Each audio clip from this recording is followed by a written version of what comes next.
Alright, baseball fans, here's another elimination video. We're eliminating the Kansas City Royals. The Royals had a lot of improvement this year, and it seemed like maybe it was too much too soon, and then there was a big fade. They were in first place at the All-Star break in their division. They had 4 hitters go to the All-Star game. We'll get into that in a second. Looked like a shoo-in for the playoffs. And then they faded in the postseason tourney, missing the playoffs altogether, losing 5 of 7 to the White Sox, 3 of 5 to the Indians, and 2 of 3 to the Expos eventually. Missing the playoffs altogether, finishing 2 games over 500, but actually they were 11 under 500 a year ago. They were in last place, had the 4th overall pick in the draft, and so they made a lot of progress. And the eye test says, well, we remember Kansas City was in the playoffs for a great part of the 1970s. But that was in the late part of the 70s. They still have to fix some things to this roster to get that great perennial playoff team. We understand, you know, they did succeed the Oakland A's in the American League West. They're in their own division, but now you got competition from the Chicago White Sox and from the Milwaukee Brewers principally. But we expect the Royals to improve yet again after another offseason, much like the White Sox improved after a good offseason a year ago. They hit .280, which was an improvement. .359 ERA, also an improvement. Let's get to the All-Star hitters, beginning with Lou Piniella. Hits .351. He led the American League in hitting at the All-Star break. George Brett, .338. We also had a catcher, Fran Healy, at .314. All in full seasons, everyday players, by the way.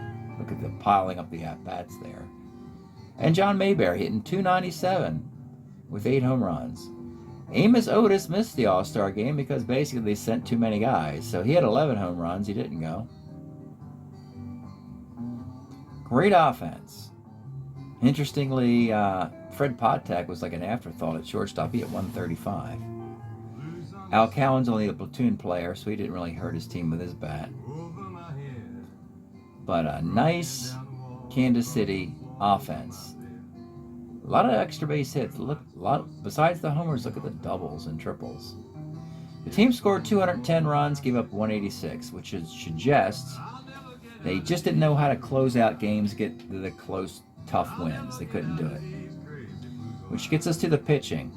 Improved, good starting pitching, but frankly, the bullpen has a lot to be desired.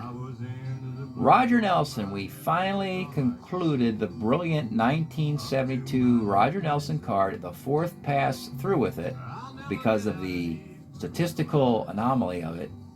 The only year he is this dominant. He's a starter 1 who can't pitch on 3 days rest, but he went 8-2. 87 2/3 innings. Would have had more innings if he could pitch on 3 days rest, but a .257 ERA and a .112 WHIP, you can't ask for more than that. Marty Patton struggled in the 2 spot, particularly late. Splitoff was fine. ERA, he got knocked around on a couple starts, which inflated the ERA, but otherwise he was 6-4. The closer, Doug Bird and Horatio Pena, were everything they could ask, but unfortunately they were asked to do a lot.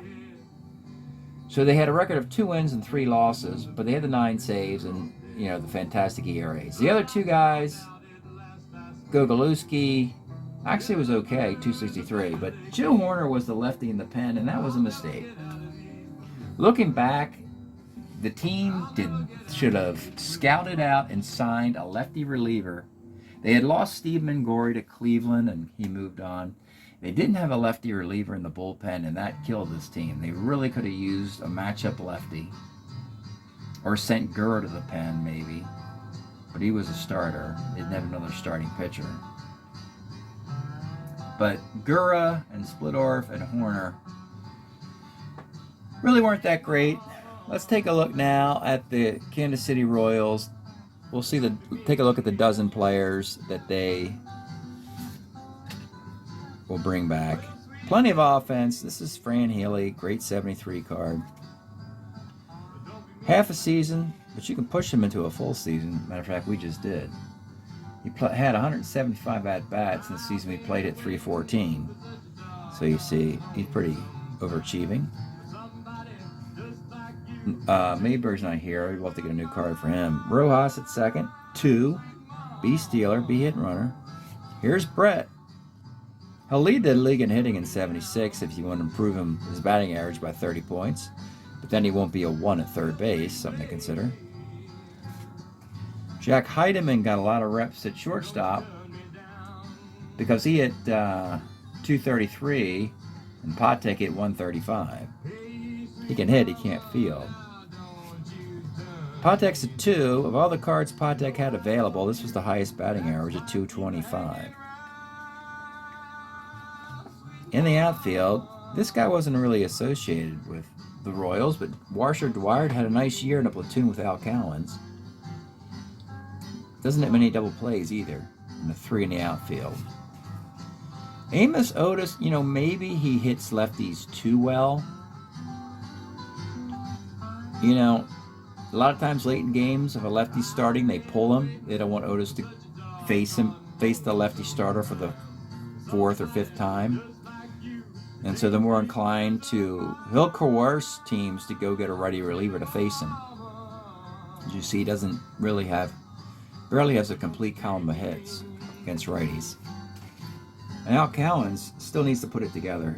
His defense is there. It's 2 minus 2E4. But he'll be a productive force in the late 70s. Another big part of why the Royals became who they were historically. Larry Gurr will get better. This is still a decent card from 75. Gogolewski was with Texas. He was just signed as a free agent. Just an ordinary long reliever. Horatio Pena did a nice job against righties over here.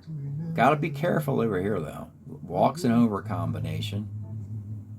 I believe he was with Oakland or Texas. Yeah, Oakland A's. So he would have gotten a World Series ring for the A's, and the Royals took him away from Oakland. And here's the overworked closer, Doug Bird. Pitched fantastic, a 125 ERA. Had 2 losses. Both those losses were to the White Sox. 8 saves. 92-cent earned run average. Probably better suited to be a setup guy, but kind of forced into being the closer with no one else taking that role. Those are the dozen players the Royals are going to build on. This is going to be a big off-season because the Royals, if we're trying to match history from the big teams in this carryover league, these are one of them. These are one of the big teams. And we're getting the 76 season involved, and then 77, 78, and the Royals are going to start making playoff teams. So the rookies coming up, like a Dennis Leonard, for instance, and maybe a Mark Littell, guys like that, will have to come up and help this team. Before we look at the rookies, though, we need to take a look at the 8 players from 72 and find out who we're going to keep, waive, and retire. All right, the first player we're going to look at is Ed Kirkpatrick. Played for both the Pirates and Royals. In the timeline. Played this great 72 card. He could hit lefties and righties equally. Great versatility. Catcher, could play the outfield, first base. He's with the Royals 1 more year, then he goes to the Pirates. He's got the versatility. He's got a lot of plate appearances. And what you want to do is, you want to keep the guy with that 1 more year of eligibility. You start by saying you want to keep him, and then you want to be overwhelmed by other needs and maybe say, you know what, let him go to Pittsburgh or a free agency. But right now, we're going to keep the guy. Next up, John Mayberry, and this is a keeper, but let's see which year we're going to keep him. What's really cool, he's got a nice four-year run. So, the good news with Mayberry is that we had the 72 card for 4 years, right? This just expired, 298. We can jump all the way to 90 to 75 here and get this card. Going from a 900 OPS, jump him into a 963 OPS for another 3 years. second on the MVP list in 75. So that's the card we'll probably take for Mayberry. In the notes, I'm going to indicate 75. That's a big year. All right, great start for the Royals. Two guys they like. Next guy is Bob Oliver. This was an intriguing player. Versatile. Could play first, third, a little bit of the outfield. From 65 to 75. Kansas City, California. He's got an angel hat there. 72, he'd already moved on from Kansas City. Well, split time there with the Angels.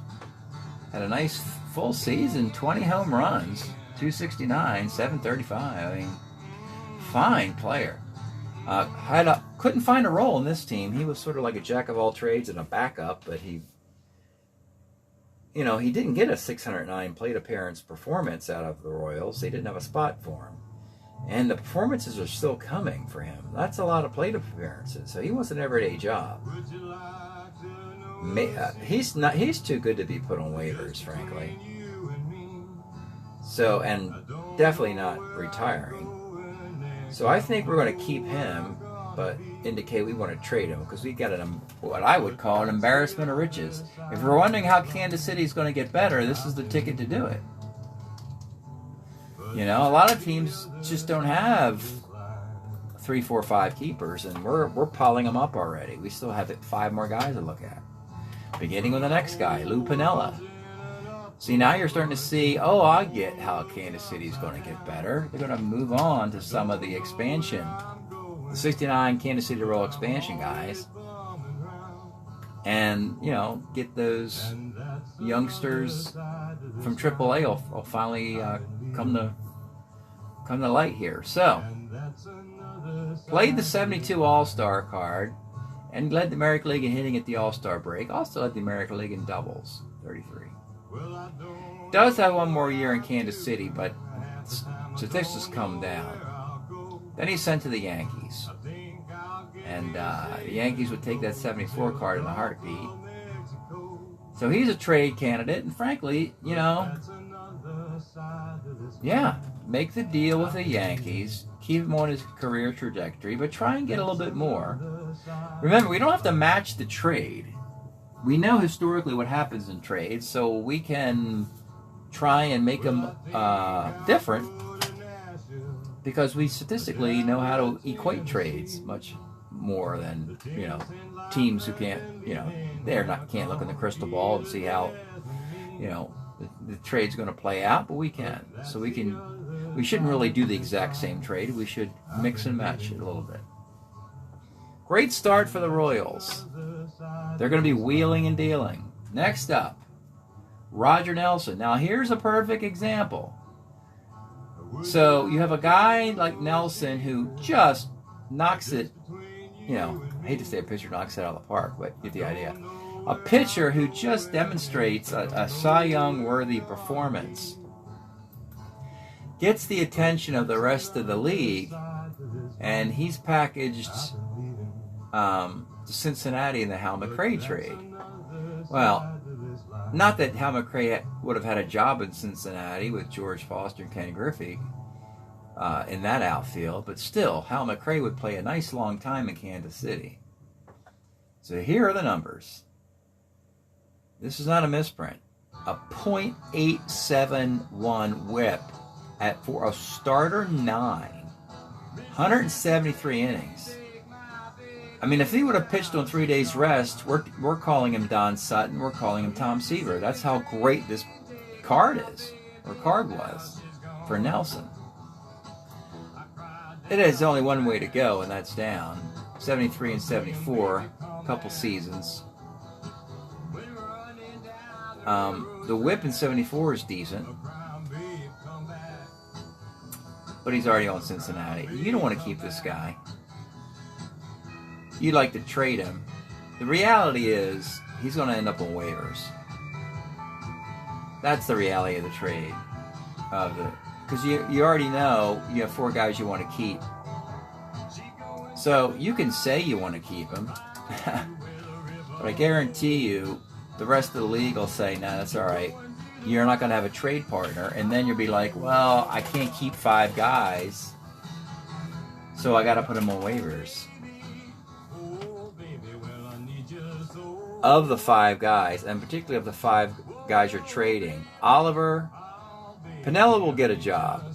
Oliver probably will as well. Nelson, just as an ordinary reliever, will probably go on waivers. But still, it's great to have this kind of strategy versus the opposite kind. Next up, Marty Patton. This is a good baseball team, folks. They've made strides. I know they faded horribly this year, but they were bad a year ago. They were 11-21, 4th place, getting knocked around by the Royals, by the White Sox, and the Brewers, and the Twins. And that's got to stop, if history is any indicator. Patton, we had his Boston card in play because it simply was better than the Kansas City cards. So they took advantage of this by getting the Boston 72 card with a 117 whip. They could get them the next Boston card if they really want to, if you wanted to pitch on 3 days rest. 76, though, he becomes a heck of a reliever. Heck of a reliever at age 33 in 1976. 1078 whip. Relief starter. That's the ticket there. He'll be the keeper because we know he's part of those playoff teams. So he shouldn't be a starter. 76 relief. And now we have 6 guys who want to keep, which is completely improbable. And we got another one coming up. You're seeing the problem sometimes. If you have too many guys you want to keep, you're going to just lose guys, nothing to do about them. Because teams will realize that you have so many and go, why would I trade with you when you got to put them on waivers? The next guy is Paul Splittorff, who I believe plays his entire career. If I'm not mistaken, he's a career lifer for the Kansas City Royals. That almost forces you to have to make him one of the 4 keepers, even if you don't statistically like him. However, he wins 20 games in 73. He puts guys on base, though, the whole time until 78. 78, he doesn't. Cy Young quality year. But he's an innings eater, and he's a left-handed innings eater. And maybe those stats are inflated because he pitched in Kansas City on the artificial turf, too. So you have to consider that. He is a keeper. This is a no-brainer. And now we're going to be reevaluating the fact that the first 7 guys, all we want to keep. So we know it's Mayberry, and we know it's Patton. And we know it's Splittorff. I'm just going to put an exclamation point because we know it's Splittorff because he's on the team. But it looks like we're going to trade Nelson and Piniella and Oliver. Actually, Kirkpatrick too. I think 3 guys are dyed in the wool here. Mayberry, Patton, Splittorff. Because we know they need those guys on their playoff teams. Kirkpatrick, Piniella, Nelson, Bob Oliver. Not really. And the 8th and final guy is Joe Horner. It's a shame because they signed a guy who had a terrific 1971, but he ran out of gas in one year. This is a shame. So the Phillies had him in 71 with this card. And the Phillies went to the league championship in the National League. They had Carlton, 72 card, and they had Horner, 71 card, closing out games. Big reason why they went to the league championship. 106 whip. But he turns 35, and with the Phillies, he's great. But then he goes to the Braves in that ballpark, and it falls apart. You see they combine the stats in 72. The Philly performance is right on par with where he was a year ago, 71. But the Brave performance, it wasn't. So this card is over for 72, but he still has some years left.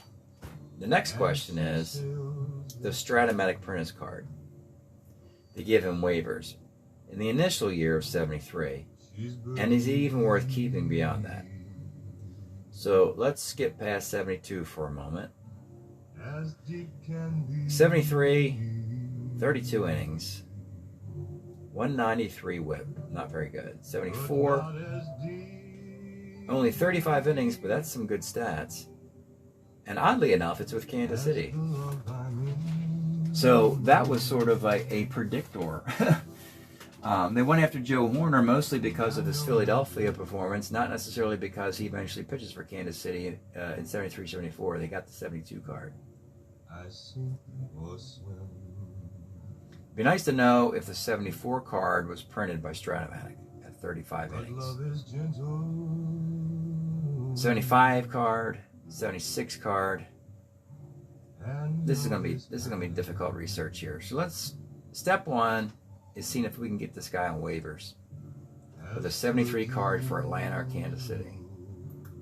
So we're gonna look at the roster sheet for Atlanta and Kansas City. See if Joe Horner is there. Here's Atlanta. He's not with them.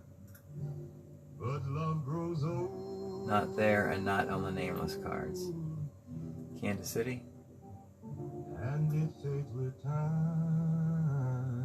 Not there.